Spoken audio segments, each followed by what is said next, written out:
We've all seen it in the news. Someone defends themselves or their loved ones only to find themselves fighting a legal battle that can cost everything. Mortgage payments, retirement savings, even their kids' college funds, gone, just to prove they did nothing wrong. That's why Firearms Legal Protection, the official sponsor of Every Citizen Armed, exists. For as little as 33 cents a day, FLP gives you unlimited legal defense for criminal and civil cases. No caps, no hidden fees, no surprise bills. If you have to defend yourself, FLP will handle the legal battle so you can focus on what matters: your family, your future, your freedom.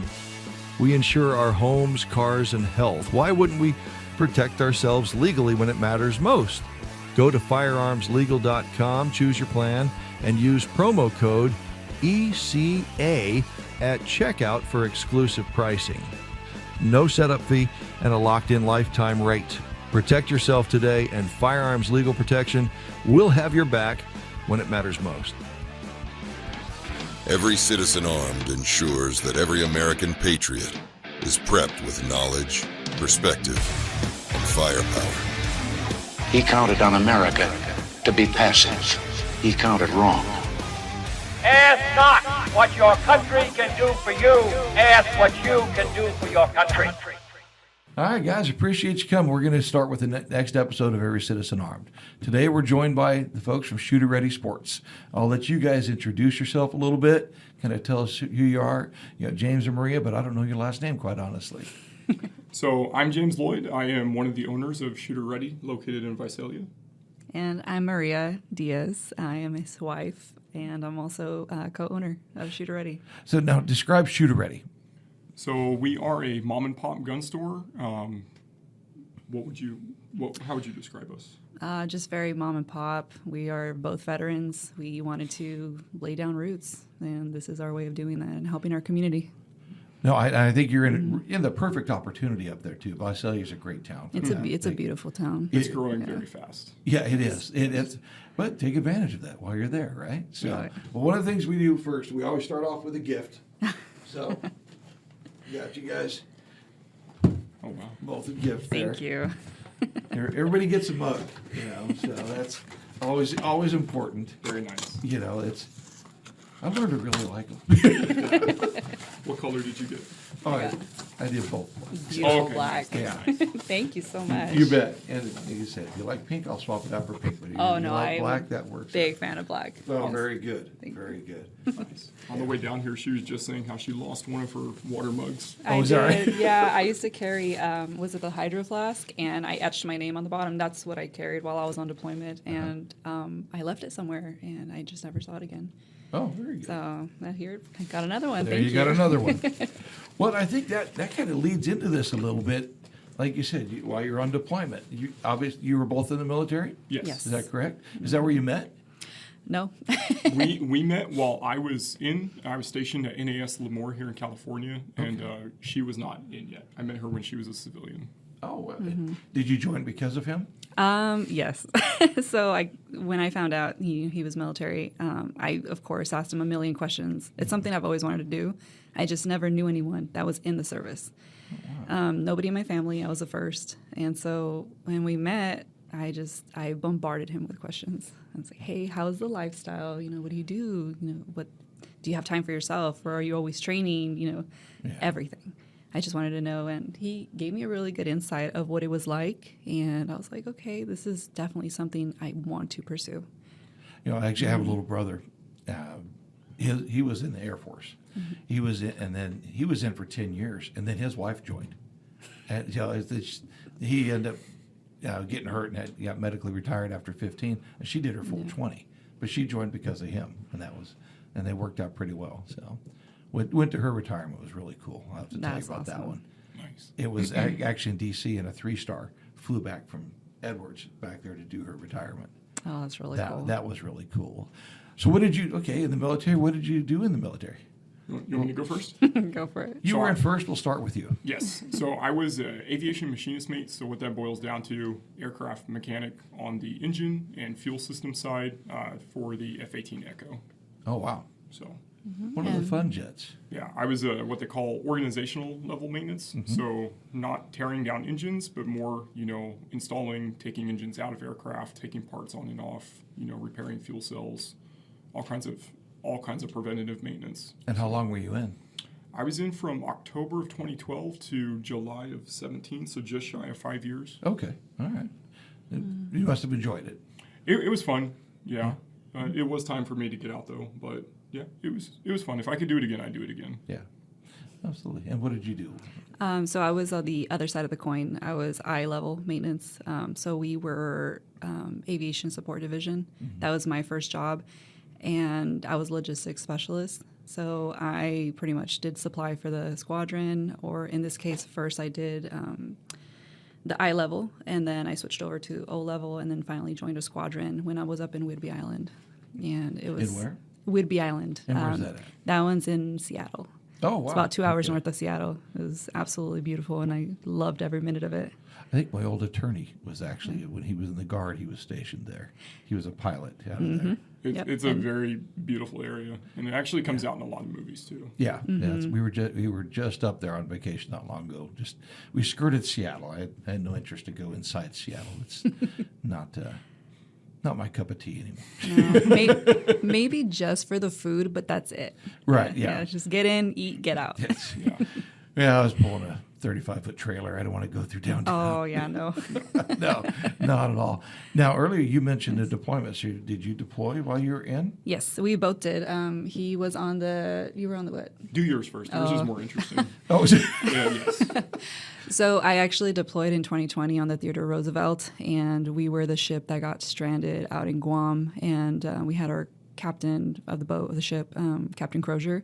He actually sounded the alarm on the COVID incident that was happening on board. Oh. And so he actually got retired, and he got walked off the ship. Yeah, it was a big old thing on the news. I remember something about that. Yeah, that was us. Oh. So a lot of us got COVID. We had one sailor that passed away. And then after that, I think we were stuck in Guam for a little over 2 months. Well, some of us that tested positive for COVID. Sure. Yeah. I have a question about that. When Captain Crozier got walked off, didn't a higher civilian authority talk down on him and then also get relieved of duty? Yeah, his name evades me right now, but it was Secretary. I think it was like Secretary of State. No, Or Secretary of the Navy? We don't want to misspeak. Secretary of the Navy. I'm but- sorry, Yeah. guys. But a higher-ranking civilian. Yes. Yes, he came over, and essentially the day after Captain Crozier got walked off the ship, and then he made this huge announcement on board on the 1MC, our speaker system. Sure. And, of course, there were sailors that recorded it, and it it got got out. leaked, and then he got fired after that. What did he say? He called him an idiot, called Captain Crozier an idiot. Oh, wow. Maybe essentially. not directly, but implied. Oh, he definitely implied it, but Yeah. there's recordings out there of it. That is I think crazy. I have a video somewhere. If you want to read on it, it's definitely Yeah. out there. Yeah, that's actually would be one worth reading on. I'd be really curious. 'Cause Absolutely. What was their reasoning for walking the captain off? So he reached out. I believe what they said. He sent out a email, and I think it was San Francisco Chronicles got a hold of it, and so then they kind of blasted the story that the military wasn't doing anything to help the sailors that were getting sick, because it started with one, of course, and then it spread so fast, and within 2 weeks, I think it was more than 1,500 of us were positive for COVID. And we were in close quarters. It's a ship. It's what are you gonna? Yeah, Yeah. you're kind of stuck There's there. nothing you can do. Correct. And Makes me think of the correction officers out here that they were all there. oh yeah, no, they tried implementing like protocols like to clean. It was called like bleach palooza, and it was so stupid. We would have to line up outside of like work centers, and then we'd get like a splash of bleach, and then we'd fill up the buckets with water, and then they'd have us cleaning the entire ship for about 15 to 20 minutes. Wow. And that's what we did 3 times a day. I think It did not work. No, it's no matter. It's airborne. Yep. You're gonna get it. I mean, And I'm sure people got it worse than others. I mean, I had it 3 times, and luckily it never bothered me at all. So I didn't know I had it, actually, 2 of the 3 times. So, but that's rough. And then it ruined that guy's career. Unfortunately, it did, yeah. And I mean, I'm not sure what he's doing now. I've been meaning to read his book, but I just. Oh, did he write a book? What is it He called? did. Surf When You Can, or Surf While You Can, something like that. We'll have to look that one up. Yeah. I like that idea. So, Yeah. so that was your deployment? That was my deployment. It got cut short. We did one stop in Vietnam, which was really cool. We were there for 3-4 days, I believe. And then after that, we were supposed to go to Thailand. And unfortunately, that's when everything happened with COVID, and it just didn't work out. We got stuck in Guam, and shortly after that, the ship left to, I guess, prepare for another underway, essentially. That's what we call it. So they left us that were still kind of recovering in the hotels in Guam, and then they came back for us. Oh, we said, Yes. just stay here. Exactly. So we had to test what they wanted us to be, what they called super greens. So we tested green, or not positive, like negative. Sure. And then they wanted us to test 2 weeks later to make sure that we were really negative, and then we would be allowed back on the ship. Right. And as soon as I did, my EOS was coming up. So I was getting ready to come out because my contract was going to be over, and I wasn't going to renew. And I also had a surgery coming up shortly after that. So one of the sailors who happened to be pregnant needed an escort. And because I was a higher rank than her, they allowed me to escort her back home. And it just worked out for me. So I was able to fly back. And how long were you in for? I was in for 5 years. Okay. And what rank did you leave at? As an E5. Okay. Yeah. So it was awesome. Yeah. No, I bet. I never took the advantage of doing it. I wish I would have, but the more folks I meet, I mean, my son did, and other folks, it was, I regret not ever joining. And I should have. So now you were in for almost 5 years too then. Yes. And where were you at? So I was stationed here at NAS Lemoore with VFA 25. We went, I can't remember the exact CAGs that we were part of, but when I entered VFA 25, we were part of a Pacific fleet. And then when we went on deployment, we actually changed CAGs. We were one of the only few Pacific squadrons that actually deployed with an Atlantic fleet. So we started our workups, I want to say, in the summer of 2015. Sounds right? Yes, because that was also Yes. the year that I went into boot camp. Yes. So it was kind of I left for boot camp first, and then he was getting ready to leave on deployment later that just year. Bouncing around all over the place so the pilots can, practice what they have to do. Sure.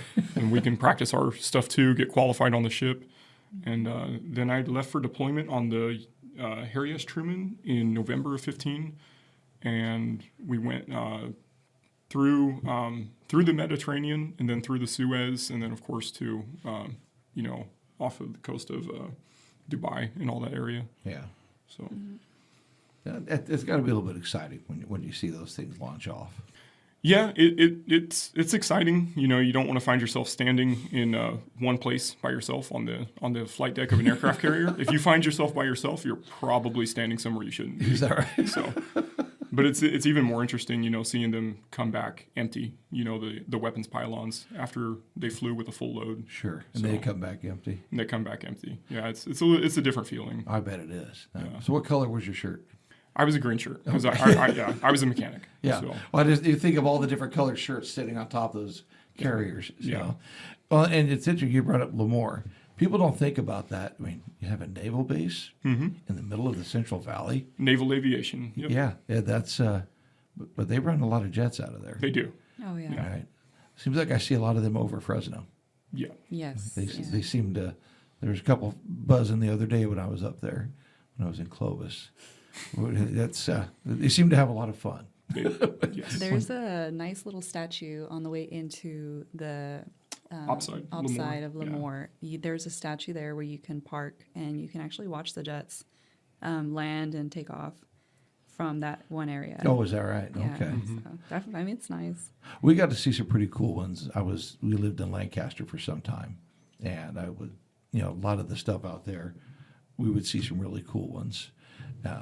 Is it the F-35s? Yeah. Yeah. Well, we were out there when they were developing that. Yeah. And there was actually, I think there was the two companies were fighting for the contract. So they were flying all the time, it seemed like, both of them. And then they ended up getting the one getting the contract. But yeah, it was just nonstop everywhere. And you see the 117s fly over, and you see the B-2s. Those are cool. I think those are what there's a lot of them in Missouri where you. Yeah, the B-2s are stationed in Whiteman's. Yeah. My little brother was at Whiteman's when they originally launched the B-2s over to Iraq. When Bush launched them, he was stationed there. And we'd all heard about it, and I happened to call him that day. I'm like, "Hey, anything going on back there?" "Not a thing," he said. Everybody already knew they had already launched, Yeah. but it was like nothing's going on back here. Yeah, they keep it under wraps. They absolutely did. They did a great job. They did the same thing this year too. No one really knew what was going on until they were already on their way back from Iran. Yeah, that was really something because I guess they launched two different directions. Yeah, from my understanding, that was. It did what they needed to do. So after that, then you come back. Now you're in Visalia. What brought you to Visalia? So when I came back from deployment, my end of service was coming up as well, but we had a wedding to plan and pay for, so I just extended my my end of service to match what my rotation date to another command would have been. So actually, instead of separating what would have been end of September, early October in 2016, I got out in July of 17 so we could pay for the wedding. And then at the wedding, that's when you announced that you had orders to Whidbey. Yes. So we moved up there for 2.5 years. 3 years. Almost 3. Almost 3 years. Yeah. Just amazing country up there. Yeah. It's beautiful. We drove down the Oregon coast, and it was just, because we just made the big loop. And that's such a neat country in general. But so then you came back from that, you left, beautiful country down to the Central Valley. Well, originally we Yeah. were supposed to stay up there. I was actually in Guam in one of the hotel rooms when we started talking about, hey, like, how are we going to do this when I get out? We were both deciding we were going to go keep. Had you graduated already? You did. I had graduated in October of 2019. So we were I was going to get out, use my GI Bill as well to go to school, and that would have helped us a little bit financially. But we were actually considering getting a roommate just to be able to stay up in our home because we did have a home up there. Yeah. And one of his friends that worked here as a contractor after he got out told him, hey, you know what? There's this company here on base that's hiring out, and they need mechs. Oh, there you go. Shout out to Momo. Yeah. He knows who he is. Yep. So. No, having friends in the right places helps a ton. Yes. Yeah. So that's what brought you back down here.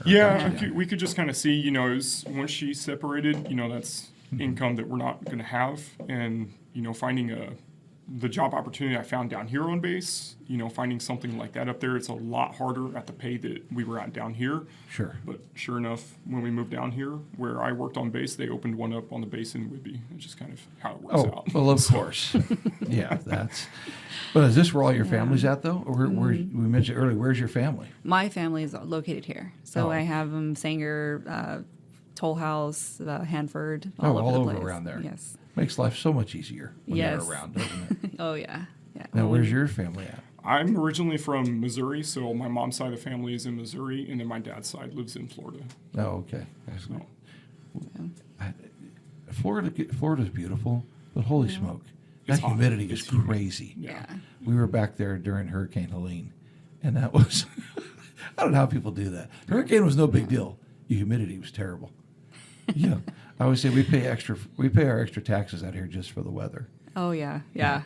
We were there for Thanksgiving one year, and it was up in the 80, 85, 89. It was during COVID. It was 2020. Oh, my gosh. Yeah, Thanksgiving. The of 2020. humidity. I'm just not used to it. I prefer dry heat. Yeah. You walk out and my glasses would fog up Yes. as soon as I walked outside.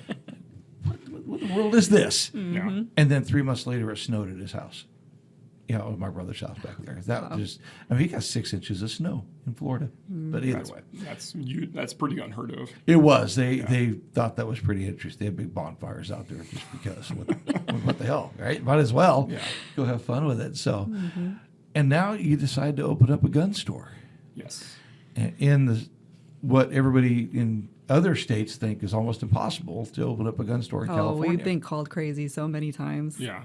So many times. Good, joking, and bad too. Yeah. I've had one person like tell me like, "Oh, that's the stupidest thing you could do."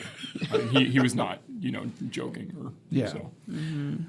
It's the gun laws here are tough, but you can still run a business. I know that the government, our state government, seems to make it a little harder on you guys. Absolutely. That's what has been your biggest challenges. Well, what made you think to open up a gun store? Let's back up a little bit. We both wanted to have our own businesses. I originally wanted a flower shop. And You're so close to that.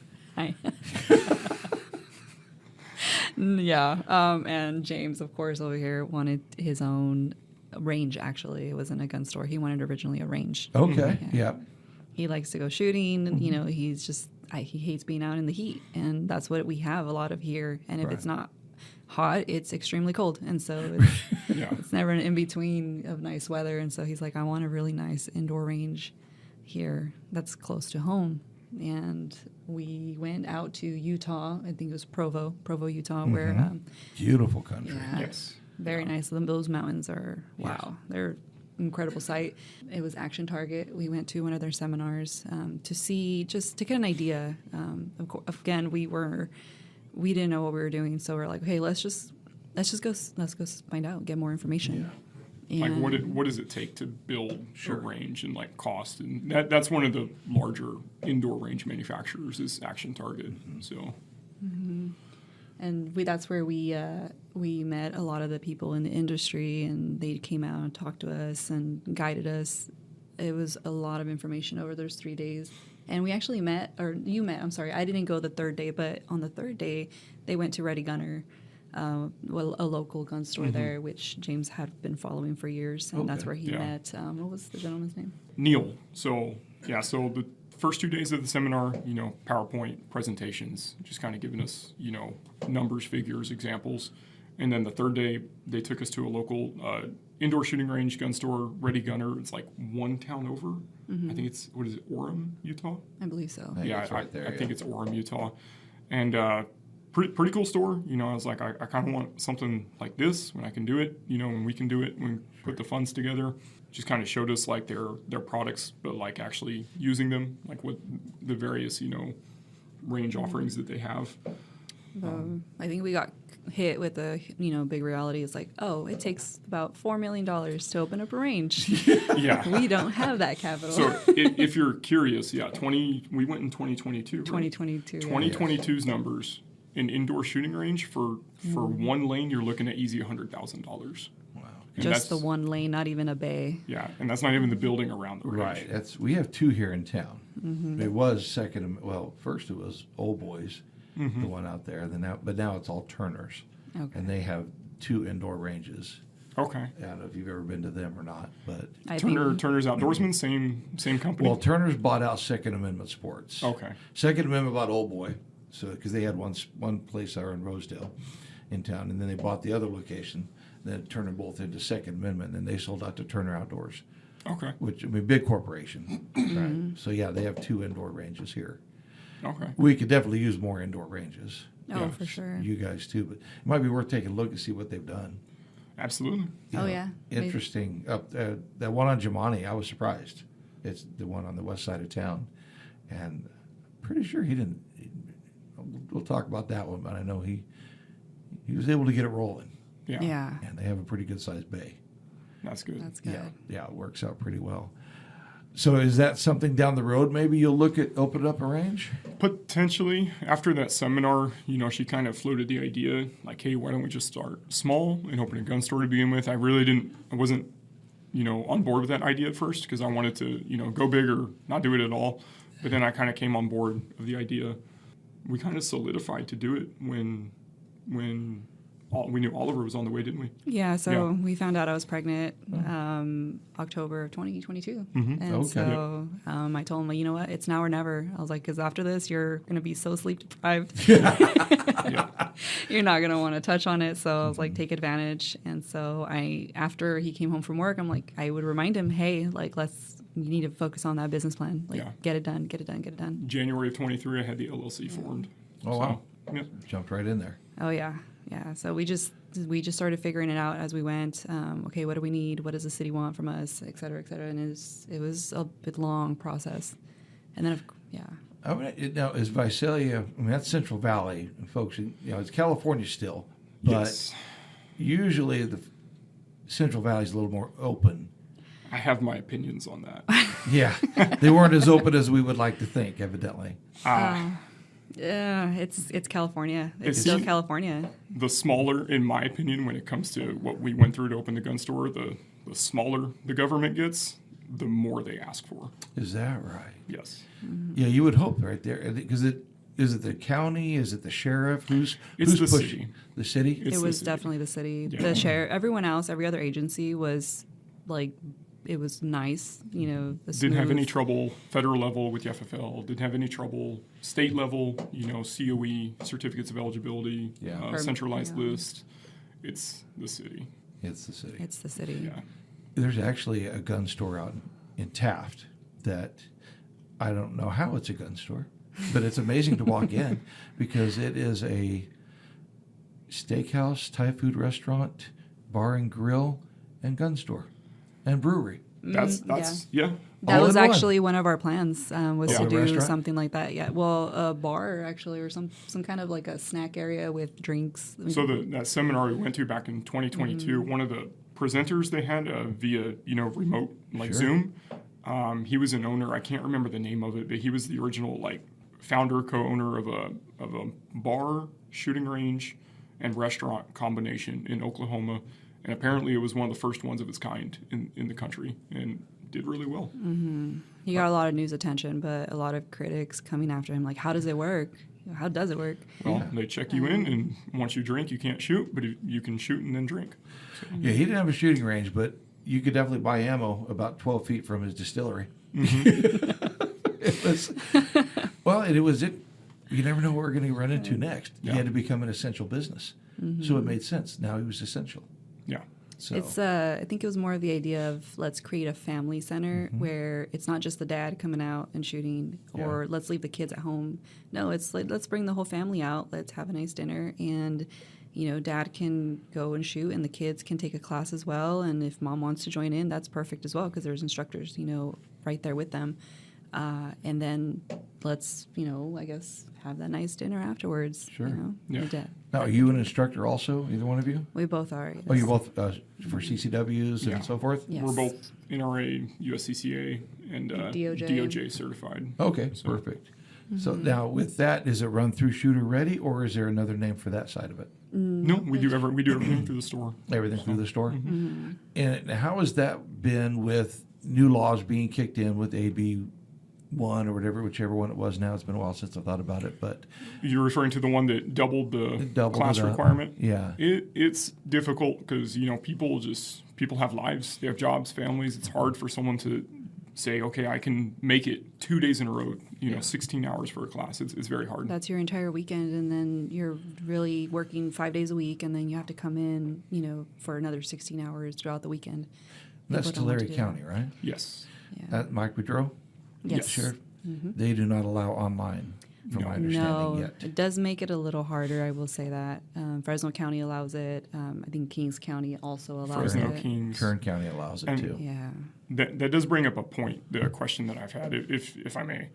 That's the beauty of this. You can say whatever you want. So, what was it, about a month and a half, 2 months ago, when a judge told California that they have to offer out-of-state resident CCWs? I've been hearing that, and I actually Yeah. have Matt coming on, a Yeah. mutual friend there. I want to get some more information from him, so I want to fully understand that. Yeah. To my understanding, there's a few counties now that will offer, that out-of-state CCW, non-resident essentially. My question to the counties that don't do the hybrid courses for their residents, including my county, Tulare County, Right. if you're going to begin to offer a non-resident CCW, are you going to make them fly in? Or you can do what other counties do. They take it all online, and then they find a local range to do the qualification. And then if you do that, will you open up, hybrid for us? Well, and they need to. Like my daughter, she was in Kern County, had her CCW here. She just moved up to Prather. Now her CCW is invalid, Yeah. and that's not right. Right. No, it's That is, not. you went through all the requirements. You've done everything you needed to do, why are we making it harder? Well, we know why they're making it harder, in my opinion. Yeah. If the harder you make it, the less people you have, they're going to jump through the hoops. Yep. So it'd be interesting to talk to Sheriff Boudreaux about that, though. Yeah. You haven't met him, have you? I have not. No, we haven't even met him. I've talked to him on the phone a few times, and we're working on getting him on. Okay. And that is some of the questions I would like to ask him. Yeah. What, Yeah. you know, I want him to be a little more open on some things. I know he's got some other political plans down the road, I would imagine. Yeah. And I know what I think would be great for it. But, yeah, so that would be a good way to do it. We got to approach him on that. Yeah. Yeah, definitely something to consider and hopefully let us do, because a lot of people would definitely sign up for Yeah. classes and carry. Oh, absolutely. Yeah. Well, then, the people that are going through the classes and going and buying them legally are not the ones that are causing the trouble generally. They're not. No. And they're everyday people, like pull people out of a crowd. And that's who's going to your CCW class. People that you would never expect. Yeah. So, Yeah. Now, with that, you go through the training. One of the things we always talk about is responsible gun ownership. What does that look like to you guys as trainers, as far firearms merchants and so forth? What does true responsible gun ownership look like? to me, it looks like a customer, asking questions, asking about classes, always wanting to know, what comes next. What do you think on that? Definitely safety. I always ask the new gun owner, do you have kids at home?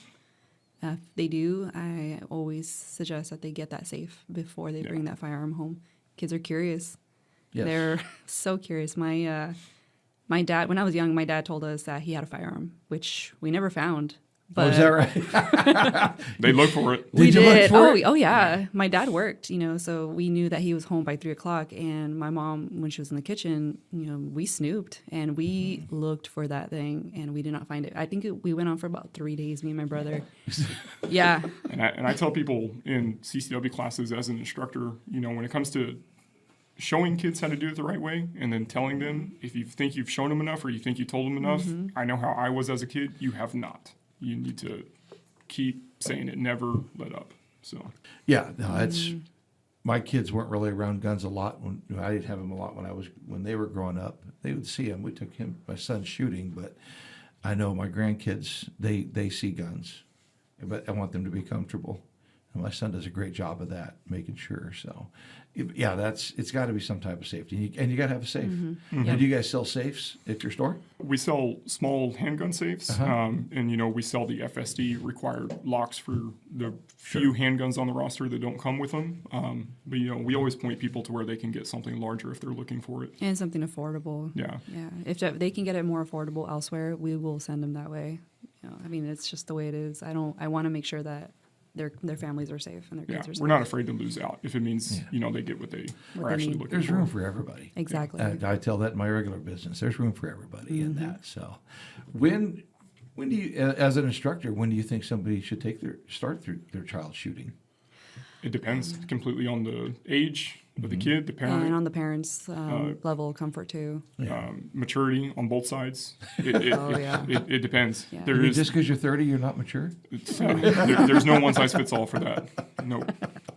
No. So he started really young, and surprisingly, it was his grandfather that introduced him to firearms, and he never really locked him. No, my grandpa, very old school, born in 1942. He's like, an unloaded gun is no use. It's a paperweight, which I do understand that take. Sure, on things, absolutely. But, in rural Missouri, a lot of people that are older mindset like that, gun safety and safe storage isn't, on the forefront. So of concern. Different times. Yeah. Very different times. I think that, in my opinion, video games have not helped that. I have never been a fan. I used to fight with my son about that a lot. I hated the video games, and I think it's taken some responsibility or just taking that whole fear away and the reality of it. It's just not reality. So we always push for gun ownership, but responsible gun ownership is a big push. So you're going through doing classes, both of you doing classes. I think it's impressive to see more women doing it. Yes, I think I haven't found but one, and that's it. And her name is Shannon. She works at King's Gun Center in Hanford. Yeah. No, we had Naomi Moss on here. She was very good. She does some training, and then down here, of course, Becky Powers is another one. She's very popular in the Kern County area and does a lot of classes. Powers, I think it's Powers Firearms. I'm not sure what they're called, but her and her husband both do a tremendous amount of classes. Okay. Yeah. So there's a couple women. I would love to meet them. Yeah. I by no means I don't consider myself, I'm completely starter. So if I can get insight from any other female instructors and just other instructors in general too, I would love that. Yeah, instructors sitting through other instructors' classes, you always pick up on a different way to approach something or something new. We've had quite a few different instructors on, and we saw that. And as a general rule, it seems like they like watching other instructors so they can learn. Yeah. And Naomi is considered one of the top ones around. Oh, that's So good. I think I know she was thinking about moving, but I think is she gone now? Dang it! Where'd she go? Washington. Oh, okay. Yeah, Makes Now we sense. yeah, Makes sense. it's a beautiful area over there. yeah. She was a little bit less restrictive. Greenhorn Outfitters was the name of hers. But yeah, she was very good. But Becky Powers is awesome too. She would be another one to talk to. So do you get a lot of women that come through your course then? We have a few, not a lot. Mostly because their husbands are taking the course, but unfortunately, I wish I could see a lot more women there. Probably count on one or two hands the amount of women we've had so far Oh, in about a year's time. Wow. Okay. Yeah. Is that all you've been training now? Is for a year basically? Just new classes. Yeah, we started. When did we get certified? Well, we got certified shortly after opening, but we had a hard time finding a range, so we haven't even actually been teaching for the full year. No. Okay. So What range are you using?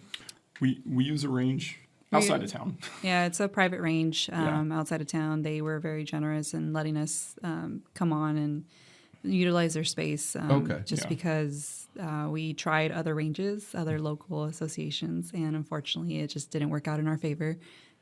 But luckily, we did find this place, and they were more than generous. Oh, okay. We'll talk about that one off. Yeah. Don't want to put anybody in a bad spot on that one. So, with that, when you're teaching classes, one of the things that I've found impressive years ago, it didn't go as smooth as I wish it would have at the time, but I really liked the idea of they had a women's night. Yes. And they brought out probably 12 or 13 different firearms. Yeah. So they could shoot them. And find out what they're comfortable with. When you have even a new man walk in or a new woman, how do you help them decide which firearm fits them best? We always ask them, what do you want to use this firearm for? Is it home defense? Or do you want to conceal carry? Pretty much just see what their answer is and what their take on that is. And usually that's how we're able to identify, okay, well, we can show you these firearms, but, also show them the other varieties that we have and get them fitted for what fits best in their hand, because what works for you might not work for me and might not work for him either. And we push them to, because we don't have the indoor range. It would be awesome if we did, but we push them, like, if you're willing to make the 25-minute drive down the road, go to King's Gun Center, take a friend, and you can rent, most of the options that you can get here in California.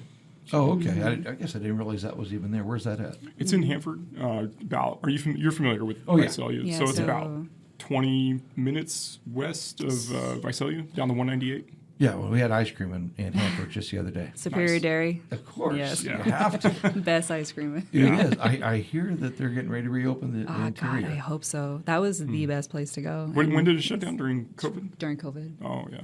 Yeah. Yeah, it was. We went by there. It was a little rough, and they were redoing it. So, but ice cream was still outstanding. Outstanding.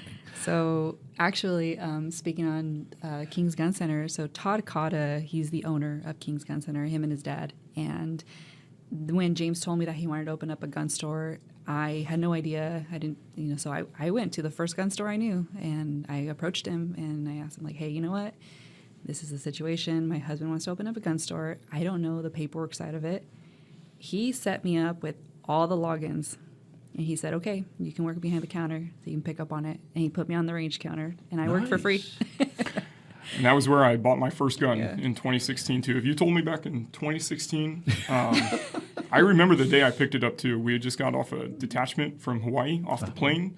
And I was running to my car with my sea bag, and I was like, I can make it to Hanford in time before they close to pick up my gun tonight. If you had told me back then... Todd Cotta would have become our mentor. Yeah, I would have been like, what? Yeah, really, that's 9 years ago. Yeah. And here you are. Imagine this. You defend yourself or a loved one, and instead of being seen as the good guy, you're arrested, charged, and forced to fight for your freedom. You know you did nothing wrong, but now you're looking at thousands in legal fees. We've seen it happen. Good people losing everything just to prove they acted lawfully. That's why you need firearms legal protection. For just 33 cents a day, FLP gives you unlimited legal defense for criminal and civil cases. No caps, no hidden fees, no payback, just real protection with experienced self-defense attorneys who have your back.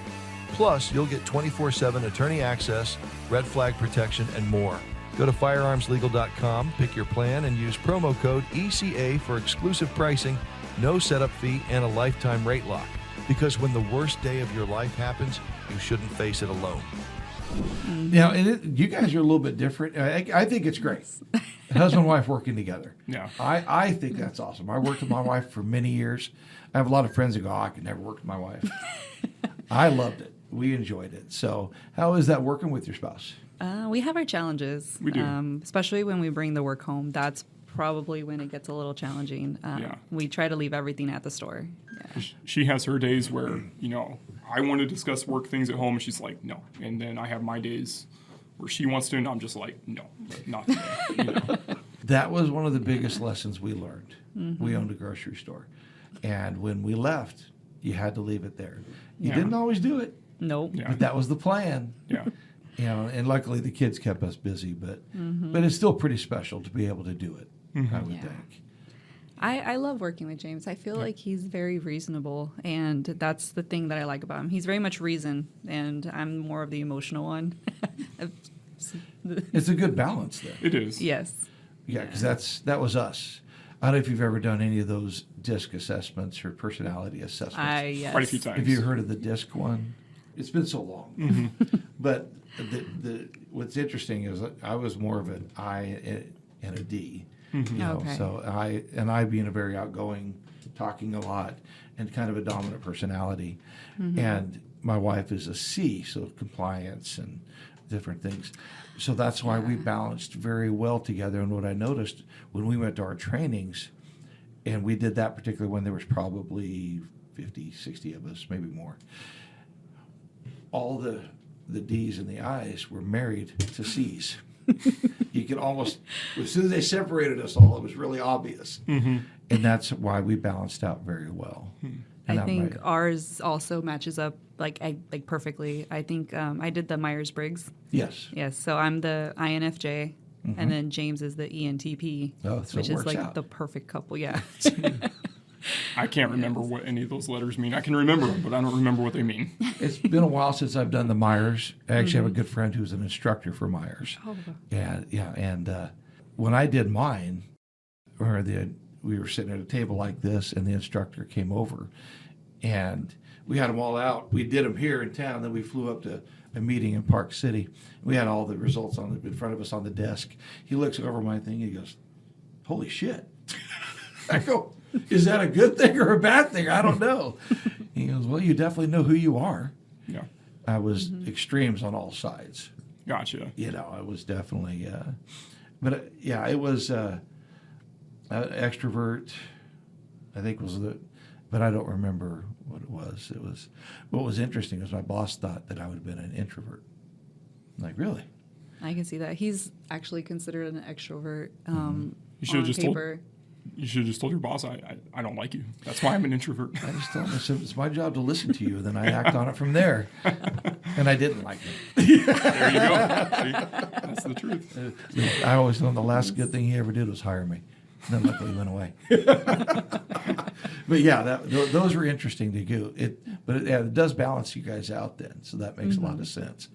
And are you guys at the store together quite a bit then? Is that your main? We try. Pretty frequently. It just depends, on, because we do have to balance family and work. So it just depends, what the situation is at the house, babysitter, what's going on. So Yeah, usually if, recently Oliver, our son, he was sick. And so I had to stay home with him. Babysitter, of course, they don't take in the child if they're fever, and we've learned the hard way. Yeah. Yeah.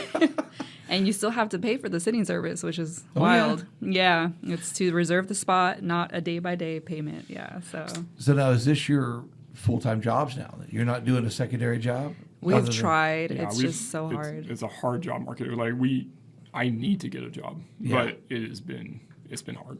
So to make it work until it works on its own, you just got to do what you can. Yeah. So. Oh no, I've been there. Yeah. We did it.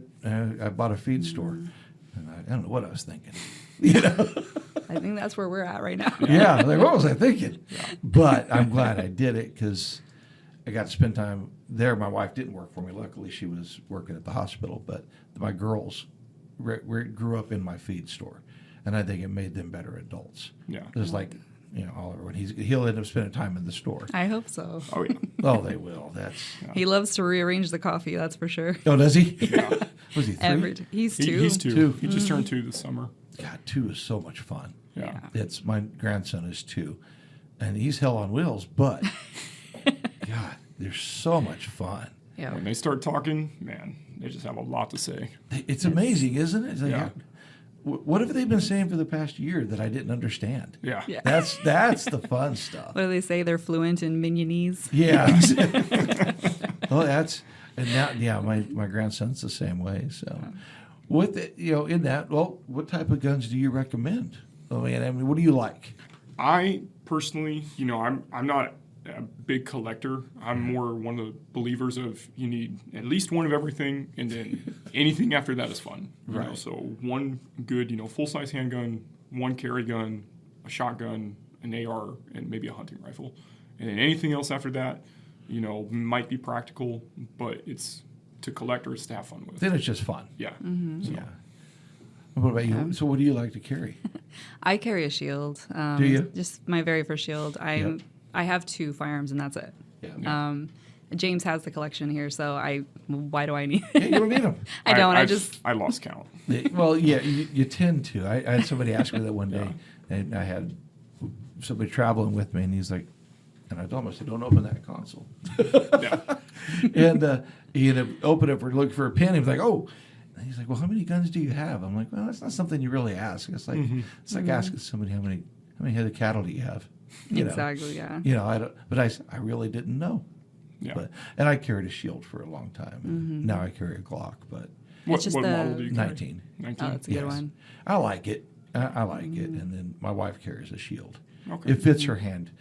Actually, it was Naomi that caused me to get a different gun. We were out there to go requalify, and I was shooting it, and my wife's a much better shot than I am. And I'm shooting it, and I'm hitting what I'm supposed to be doing.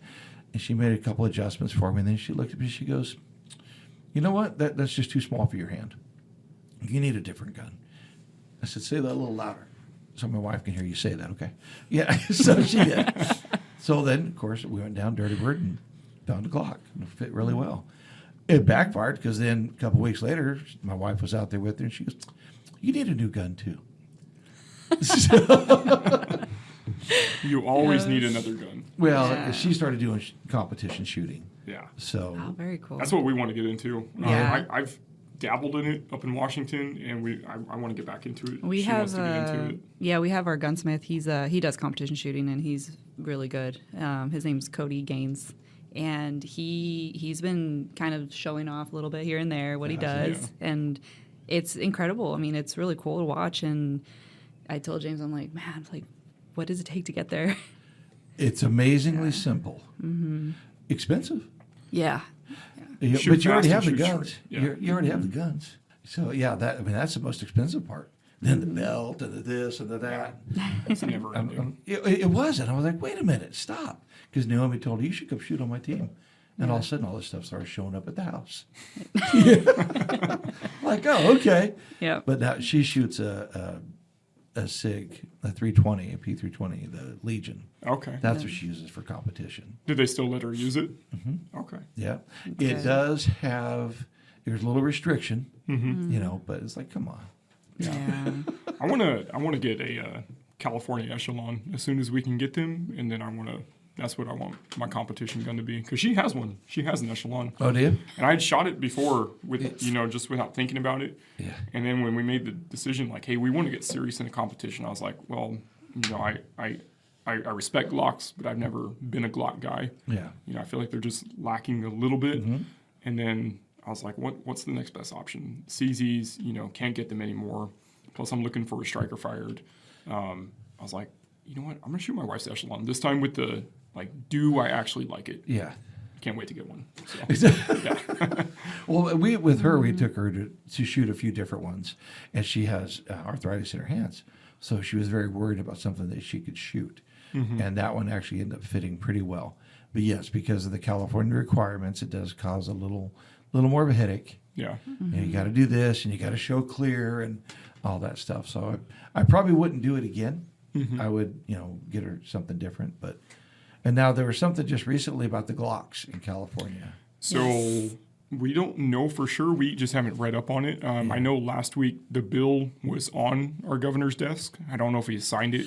He's going to sign it. I think he did sign it. He did. If he hasn't, then there you go. He's going to sign it.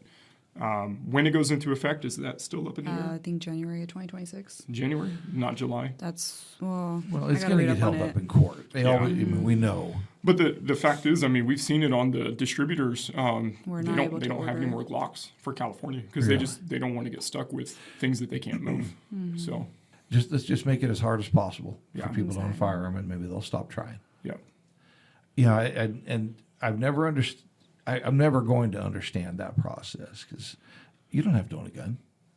But I always tell folks that I say you don't own a gun. That's just perfectly fine. But never infringe on my right to protect you. yeah. exactly. That's it. When I got down to it, because it's during COVID, or actually it was during the fires up there in Santa Rosa. I was talking to a guy the other day, and he said he's a big firearms guy. He saw my truck. It says every citizen armed. So we're talking about it. Well, then the fires are rolling through Santa Rosa, and people are starting to loot in the areas. Well, he's got some signage out to let people know not to loot his ranch. And neighbors on either side were very much against firearms until the looters started showing up. Yeah. And they came to him and said, will you help us? Yeah. Yeah. It's usually how it goes down. People don't realize what can happen until it's happening. So Now, with buying ammunition in California, there was a change in that recently, wasn't there? it's still in effect. Still in effect? It's Still have to slide? Yeah, still getting held up. So And in all reality, the background checks. I'm fine background check on the first gun. But and what does that really look like? Just so folks that happen to listen to this don't know.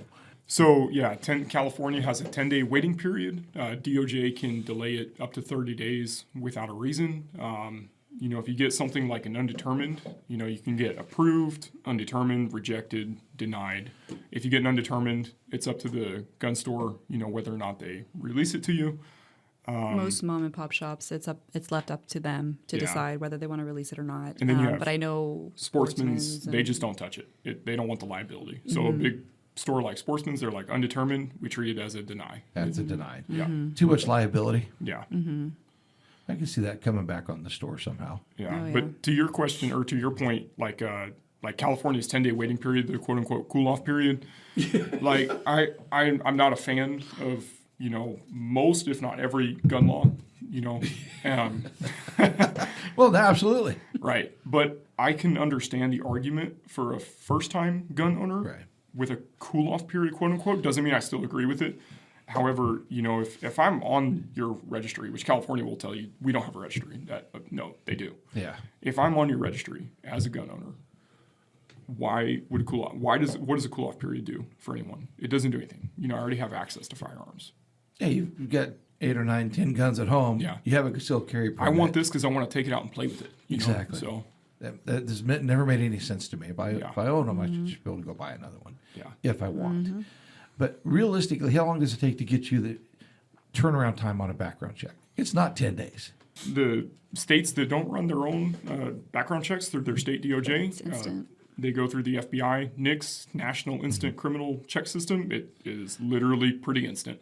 So the DOJ, they're just using those 10 days to find anything they can, make sure all the ducks are in a row. And we've gotten phone calls on, gun purchases where they have like a question or something. But for the most part, it's pretty instant.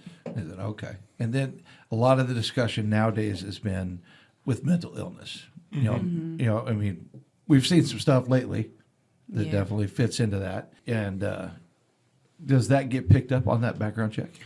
So there's let's see, you have the first question, felonies, firearm misdemeanors. Second question, has court ever found you mentally incompetent or, registered sex offender or anything like that? And then the third question, right, have you been admitted into a mental health facility in the last 5 years? Yeah. So they definitely ask, and if you hit yes, you're telling the truth, it's probably going to be a denial. Right. Unless they dig in and, take it case by case, it's probably going to be a denial. If you lie and they find it, denial. So, but there's not a registry out there of mental illness, it seems like. I don't know about that. Okay. And these red flag laws, you hear a lot about that. Are you familiar with that? Yes. And what does that look like? What are we expecting down the road when that really kicks in? Well, I don't know how long California's had them on the books. Quite a few states have them in some degree to another, whether they call them red flag laws. Sorry. Red flag laws, extreme risk protection orders. It's for California, a family member, a employer, or law enforcement. Am I missing any? Can refer you, can refer to a judge to see like, hey, maybe this person shouldn't own firearms right now. So it seems like it's awful easy. I've heard both sides of the coin. Like, there's no crime. If there's no crime, how can there be a punishment? Which I understand. And then I've also heard people say, well, you still are going through, like judicial review. It just depends, how you fall on that side of the fence of it. So okay, very good. What looking at how could we, we're going to get the word out about your business. I mean, I love the idea of supporting local businesses here. What do you want people to know about your businesses, about your store, about your trainings? We are open to any kinds of questions. That's the one thing about us. We want people to be informed, and they can come in asking the craziest questions. We have people coming in from across the courthouse as they're coming out of court. We are across the street from the courthouse. Are you? Okay. Visalia. Yeah. So we get interesting characters. Yes. But I mean, it's fine. Like, come in, ask us. That's the whole point, is to get, people informed, and get them owning responsibly. I want single moms, I want just women in general who feel unsafe. Hey, come on in. We'll help you as much as we can. We'll do everything legally. Sure, absolutely. And help you as much as we can. See, a lot of women are intimidated about even handling or much less owning a firearm. Yes. How do you get past that? It's rough, just because they have this stigma of like, I'm going to walk into a gun store and I'm going to see a bearded man in there, and that's, he's going to push just a firearm on me, just like that, and not really inform me on what the gun laws are, and et cetera, et cetera. Here in California, I've noticed a lot of people are they didn't grow up around firearms. And this is all very new to them. And because of California's changing gun laws, and everything constantly going on with that, they're afraid that they're going to break the law the minute they own one. And so I want people to know that you can come to the store. We're going to give you all the information. Even if you don't buy from us, we're still going to give you that information because we want you to be informed. And if we have to send you elsewhere to, like James said, go try out the firearms at the rental cabinet, in King's Gun Center or other places, we're going to do that. Well, and Bobby can't just come in and buy a gun. Right. No. So someone that wants to start, they don't own any firearms, never owned a firearm. They want to start it. They walk in and they say, okay, James, tell me what I need to do. So typically, you got to be 21, California resident, California driver's license. Very first step is going to be to take their firearm safety card test. So 30-question test, $25. They can miss up to 7. And, if a person has like a general understanding of firearms, typically they're okay. Otherwise, it's a good idea to study just the night before. But just type in FSC study guide on Google and it'll pop right up on the DOJ website. It's in English and Spanish. Oh, okay. So that's a good reference link to just study off of. And you got to have that before you can even buy a firearm. Correct. Yeah. The very first step, have that California driver's license and have that FSC. And then, there's nuances. Are you buying a handgun? You need additional documents. Are you buying a long gun? And then there's even more nuances. Is your address correct on your driver's license? Is your name how it's supposed to be? Do you have the real ID? Do you have the federal limits apply? Then just, kind of changes the requirements, but it all kind of boils down to the same thing. For a long gun, you have to prove you are who you say you are and where you live. For a handgun, you have to prove who you are, who you say you are, and then you have to provide 2 proofs that you live where you say you live. That's the biggest one, is getting all the documents to match up. So your ID, let's say you bring in your car registration and then you bring in a hunting license or car registration and a utility bill. A lot of people don't put their full name on their bills or their registrations, and it's so frustrating. I'm guilty of that too. Oh, I couldn't fly one time because I'm Chuck Sears at work, but on my license is Charles. I was trying to fly out of Fresno, and he's like, "Oh, this just doesn't match." Yeah. I said, "You realize Chuck and Charles are the same, right?" And they were not going to let me fly. Yeah. No, it's the same thing with paperwork. It has to be exactly the way it is on your ID. It has to be exactly that way on your paperwork. It's just... And there's things we can do for people, to correct it. Like, if worst case scenario, they have a driver's license, everything's good to go on it, but they don't have like a second proof. Maybe they don't have any bills in their name, or maybe, they just moved, but their address isn't correct on their license. We're like, hey, run down to one of the bigger box stores, get yourself an annual fishing license. Like, I don't fish. Like, get yourself an annual fishing license anyways. It's a government document. It has an expiration date. And make sure before you leave that building that they have your name and your license, your name and your address exact. Exact. So, yeah. And a cell phone bill, does that work? No. It does Because not. I know that was a lot of things. It's got to be a service at an address if it's not a government document. Because nobody has home phones anymore. That used to be a thing. And I heard you can take your cell phone bill, but you can't. Funny enough, you can actually use Comcast is that right? because of the landlines. Yeah. Okay. So that works. We accept the Comcast, but the other ones are definitely DMV car registration. Even a boat registration would work, something like that. City utilities. Okay. Yeah. So. But and it's not always just start out with the smallest gun. Start out with the one that fits your hand and you're comfortable shooting. And what you need it for too. Like she said, that's always our first question for the first-time gun owner. They say, "Hey, I'm looking to get a handgun." My first question: are you looking for something for the home or for the range, or do you maybe want to conceal carry this down the road? If they say they're interested in conceal carry, I'll try and see what fits their hand, of course, but I'll try and push them towards something a little bit compact or around that size. I actually saw a report an article years ago. The happiest time of a man's life is when he's 50. 50 across the nation. That's the happiest year of a man's life. Huh. We got a ways to go. You guys got a little ways to go yet. So. Yeah. Okay, so we're back. So with that, look at ammo. Talking about what are they going to do with it if they're going to be at home? They're going to use it for home protection. One of my fears before I really got into owning firearms, my first gun was a little .38, little bank robber gun, But because I wanted something I could carry at my store, which I did. The ammunition that they're buying for their home, or what type of gun would you recommend for home protection? If it's something just for the home, something small that they can keep in like a smaller lockbox, so they don't necessarily have to invest in a full-on safe. Something that definitely fits their hand. Talk about recoil mitigation, different calibers, different size handguns, how that's going to feel. But most importantly, just something that fits what they need, and then also, make sure that they can store it securely.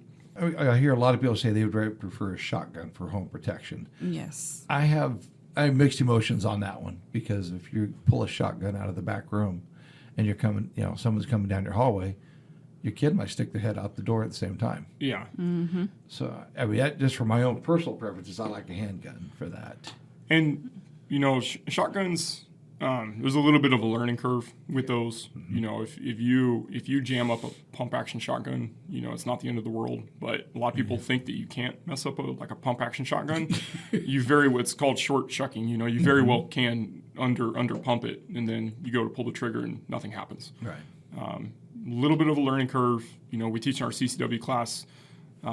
There's a myth that you can't miss with a shotgun. You very easily can at hallway distances. People have this idea that the moment they pull the trigger with like a bird shot or any kind of buckshot, that it immediately opens up the moment it leaves the barrel. That's just not the case. You know, hallway distances, you might be looking at the size of a fist or just a little bit bigger. Yeah. So. Okay. And there is ammunition that is designed to not necessarily go through drywall or, you know, to over penetrate. Yeah. Yeah. What is that ammunition? Do you know? I'm not really too sure. Do you have any idea? It's the hollow points. Oh, yeah. Yeah. Well, there was Drawing a blank. There were some that I had. I remember years ago I bought a little 38. It was almost like shotgun in a way. Snake shot. Snake shot. Yeah. And that doesn't go through drywall as much. Not necessarily. So in, you know, something like a snake shot or a bird shot, it's not necessarily going to stop an attacker too. You have people that say, well, an ounce of lead is an ounce of lead. Yes, but an ounce of lead in a slug, you know, all the energy is going into one location. An ounce of lead on bird or snake shot, you know, you're spreading that out. I just remember, who was it? Dick Cheney shot his friend point blank in the face with birdshot, and he walked away from it. So. Yeah, exactly. Yeah. Well, that guy, maybe he deserved it. You know? Maybe it was a failed. Maybe it was a failed something that was going to be covered up. Exactly. Oh, my exactly. I always think back to my neighbors in Rancho Cucamonga when we lived down there, and he was the LA County Sheriff, and it was a very volatile marriage, we'll call it. And we always used to joke that one day she's going to shoot him, and my fear is it's going to come through their walls and into our walls. So it's like, God, I hope he's using the right ammunition. Yeah, and like she said, hollow points, you know, two purposes: designed to open up, one, to, you know, reduce the risk of it passing through to someone else, and then two, opens up, you know, it's going to open up the wound channel on the inside. Okay. So. Yeah. Well, that's good to know. And a lot of folks walking in aren't going to know. No, they don't. Yeah. We stress that when they're buying or when they're doing their pickup for the firearm. You know, we ask them, you know, would you like to pick up any ammunition today? And then they start asking, well, what do you have? And so then I always describe, okay, well, you know, I know you spoke to me before about using this for self-defense. You know, you might want to consider these. Yes, they're a little bit more pricey. You get a pack of 25 bullets for the hollow points. They're usually like mid-30s. Yeah, so. And if you get, you know, the range ammo, right. You know, you're looking more like $15 for a pack of 50. Yeah. And they always try to go for the, you know, the less expensive, and it's like, and then we have to explain to them like, hey, look, this is the reason why you want to consider, you know, the hollow points, especially if it's just for defense. Go, by all means, grab the box of 50, but go practice at the range with that. Right. You don't have to spend your casings of hollow points at the range. Maybe once a year to, you know, use them up and then, you know, cycle through. But definitely carry these, and then these are for the range. Yeah, I mean that's what I do. I always swap out my mags for that reason. Yeah, exactly. And back to the drywall too. It reminded me, you know, if you go on YouTube and you look up, you know, your favorite gun tuber or just literally anyone, there's videos upon videos of drywall tests of, you know, what passes through, what starts to tumble, what stops, and sometimes the results are a little surprising. You know, okay, so that's good to know. Yeah, that was always a thought back there. It's like, what? And then I hear that question a lot now too. It's like, I don't want to shoot through the wall and hit my kid. Yeah, use the right ammo. Yeah, you know, and I like that you do that because a lot of stores don't do that. No, again, that's our biggest thing. It's safety. I want to make sure that what they're doing is, I mean, you're at the end of the day, you're accountable for every bullet you fire out of your firearm, every single one. And let's just make sure we're doing the correct thing and telling our customers, hey, this is what's going to happen. We are fortunate to have a sponsor for our podcast called FLP, Firearms Legal Protection, and they talk a lot about that. Be responsible for what you fire. Exactly. So, you know, that's a little plug for them too. So they do a good job. Yeah, that's good. What else would you like to cover? We've got most everything in there. We've talked about where you guys were, where you're at. You're going to be a big gun store down the road. Here's hoping. Yeah, absolutely. We're still here somehow. So. Oh no, you're going to go get one of those big warehouses out there on, you know, on the east side of town and turn it into an indoor range. Shoot, that would be something. That would. Yeah. I would highly recommend going and looking up there on Jimani since you're in town. Yeah. And look at what they've done there. Okay. For that. It's We definitely wanted to. I was going to tell James, let's do a little detour afterwards, and Yeah, you know, we check out Dirty Bird, the gun ranges. Yeah. Yeah, and he does. And I think he wishes he had a range at Dirty Bird, but yeah, Dirty Bird, and then the Turner's is right across the street. Yeah. But either one of those two, you can see what they're doing. and then the Turner's across the street. That's the one that has the range. They both do. Oh. Both Turners do. Oh wow, that's I Yeah. did not know that. Yeah, this one down, the one across the street from Dirty Bird, that's been there. Like I said, when it was Second Amendment, they had the range, and then oh boy, he had a range. So you have Very two cool. indoor ranges. What was the name of it? Second Amendment Zone? It was Second Amendment Sports, Oh, okay. and then the old before that was always been Second Amendment, and the one out on Jabani was Old Boy. Okay. Gotcha. But so then now they're both Turners. Though. Okay. You know, it's changed a little bit, but you can still see the range and see what they do. Yeah, you've had to have some interesting people come walking through them doors, being across from the courthouse. Yes. What type of crazy things or requests are you getting? Well, we always get those questions of the legalities, and of course people want to show and tell some stuff. Those we always kind of have to. And people want to tell you for some strange reason. They want to tell you At a everything. gun counter, people want to tell you everything they've ever did, everything they currently own. Like we're not the police, and Reasons why they're denied. we're not your lawyer. Like, Yeah, I don't need to know this. yeah. Like, you're digging me further. If you come back undetermined, I can't release this to you now. You're really not going to do it. Yeah. Well, that's actually when they let loose, is when they come back denied or undetermined, and then Yeah. they start telling you, "What do you think it might be this?" And it's like, oh.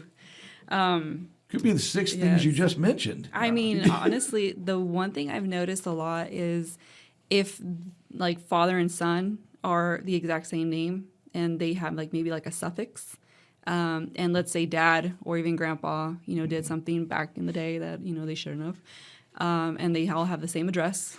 Oh, yeah. That It's gonna come usually back it's going to delayed. come back delayed or undetermined for sure. Oh, okay. Yeah. So I would say don't be surprised if that does happen to you and you are a junior or the third or the fourth. That's a good point. Mm-hmm. I wouldn't have thought about Because the that. system doesn't really differentiate. They just know that these men live in the same address and it could possibly be the same person. Yeah. Yeah.